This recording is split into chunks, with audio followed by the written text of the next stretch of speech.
एक होते कि पेट की भूख और एक होते कि हृदय की क्षुधा, हृदय की भूख। वही तो उसी की पूर्ति करते हैं साहित्यकार लोग। मुझे तो लग रहा है कि ये तो एक साहित्य का जो है महासमारोह है और एक महायज्ञ है जो एसओए की ओर से शिक्षा और अनुसंधान डीम्ड यूनिवर्सिटी की ओर से आयोजित है। और इसमें 21 भाषाओं के जो कवि साहित्यकार यहाँ पर एकत्रित हुए हैं, उसमें से मुझे भी इस महायज्ञ में आहुति देने का एक अवसर मिला है, तो निस्संदेह वो मेरे लिए बहुत बड़े गर्व की बात है। और मैं धन्यवाद देती हूँ एसओए को और अभिनंदन करती हूँ पूरे उड़ीसा वासियों को।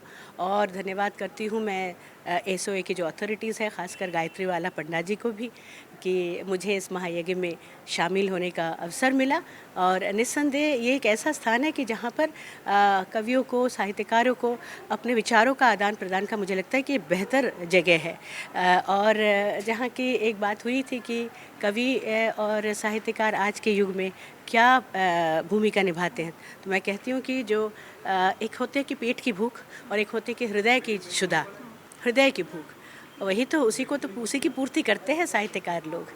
और निस्संदेह मैं खुद क्योंकि बांग्ला भाषी हूँ और बंगाल से आई हूँ, और बांग्ला और उड़ीसा तो जो है वो बहने बहने हैं, तो इसलिए मुझे बहुत अच्छा लग रहा है। और मैं ये आशा करूँगी और प्रार्थना करूँगी कि ये जो समारोह है ये हर वर्ष जो है इसी उत्साह के साथ मनाया जाए। मैंने सीताकांत महापात्र जी को पढ़ा है और सिर्फ कविता ही नहीं, मैं तो गद्य भी बहुत रुचि लेकर पढ़ती हूँ और ख़ुद अनुवादक भी हूँ। स्वयं कविता कहानियाँ भी लिखती हूँ। तो प्रतिभा राय जी की मैं बहुत बड़ी फ़ैन हूँ। गायत्री बाला जी लिखती हैं और तमाम जो उड़ीसा के जितने बड़े कवि हैं सबको मैंने पढ़ा है। असल में क्या है कि अगर हम उड़ीसा में ही ले कि जो एकदम पुराने जो हमारे क्लासिक राइटर्स जो है, फ़कीर मोहन सेनापति से, या फिर हम बंगाल में ले रविंद्रनाथ टैगोर से, तो हम देखते हैं कि साहित्य में एक मूल्यबोध की बहुत बड़ी जगह होती थी, वैल्यूज़ की, और साधारण मनुष्य तक पहुंचने की एक कोशिश होती थी जो कि वो बाहर जाकर लोगों को देखकर लिखा करते थे। तो मुझे लगता है कि आज के कवि भी बहुत अच्छा लिख रहे हैं, लेकिन उन्हें थोड़ा सा प्रकृति के और करीब जाना होगा, लोगों के और करीब जाना होगा। घर में बैठकर तो वो अनुभूतियाँ हम नहीं संजो पाते ना, जो कि सबसे मिलकर होते हैं। और कविता या फिर साहित्य तो हृदय की अनुभूतियों को व्यक्त करता है, और उसे जानने के लिए हमें लोगों से और ज़्यादा संपर्क करना होगा। नहीं, बिल्कुल साहित्य की आवश्यकता तो कभी जो है ख़त्म नहीं होगी, क्योंकि साहित्य ही एक ऐसा जो है वस्तु है जो लोगों को जोड़ती है और ये कभी भी तोड़ने का काम नहीं करती है।